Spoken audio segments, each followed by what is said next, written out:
Besoj që shumica e dini rastin e Musat a.s. me Khidrin. Edhe në kaptinën surën El-Kef, që është sunet me lexu sot, aty përmendet ngjarja edhe udhëtimi i tyre.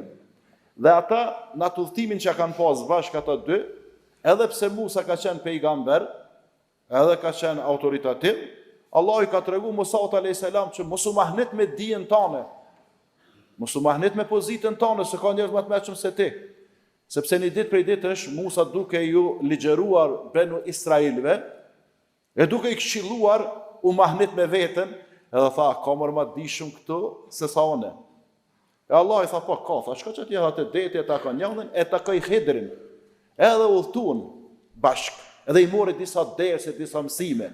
Një prej ngjarjeve që ndodhi, shkuan në një fshat, duke kalu aty, kërkuan prej fshatarve që t'i bojnë konak, që t'i presin, që t'ju dhonë me hangre me pije, t'i pranojnë, ata i refuzun, i njërun. Ndalje të fshatit, një shtëpi e vjetër, një mori shtu rëdzu aty. Edhe Khidri tha Musës, ndihmam, tha të ndreqën murin, edhe e bënën të qëndrueshëm. Edhe Musa i tha Khidrit, miro kon tha me marrë, na tha, pagese, me marrë shpërblimin e punës, që e kemi ba. Dhe Khidri i tha, se do ta merresh përgjigjen më vonë. Për ato ngjarjet që kanë ndodhur, që janë të gjata, nuk më i përmenem gjitha, po për këto, pse ndreqen atë murin? Allahu po tregon se aty kishin qenë dy jetim, ju kish vdek baba herët, edhe kishin në gjendje tron ekonomike, edhe kishin qenë të injoruar prej atyne fshatarëve aty. Edhe Khidri tha, ja u rregullum këtë murin, sepse nën muri kishte një thesar të çmuar. Nën muri kishte diçka të çmuar. E sikur të rrëzu murit, ja u kishin marrë ata fshatarët ato të mirat ato që kanë qenë. E pse Allah ja urujti? Allah po thotë, wa kana abuhuma saliha, për shkak se ata kishin babën njerit mirë. E kishin pas babën njerit mirë. A pse që shpjaruan Allahu pasurinë atina?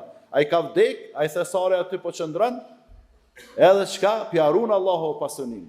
Edhe fëmia kanë me jetim, Allahu po jarun fëmijët. Sa që vllazën me qenë ai njëri i mirë në familje, që është tamam që është duhet në rrugë të Zotit. Edhe punon për me kthy familjen e farefisin në rrugë të Zotit. Për shkak se atij njëri të mirë, Allahu një familje të tërë i kthen në rrugë të Allahut. Një kabile, një farefis komplet kthehen në rrugën e Allahut. Dhe këtë e shohim edhe në popullin tonë. Shumë kushtet që ka bo mëre që të s'jen falë kërra, s'kan agjerua, s'kan dhanës, s'kan bo omra, s'kan bo haqja, s'kan bo ata, s'kan ledzu kuran tash. Dikush ka qenë i mirë. Qaj që e ka qenë që atë rrugën e punëve të mira, a i ka qenë i njëri shumë i mirë. Bura po grua qoftë.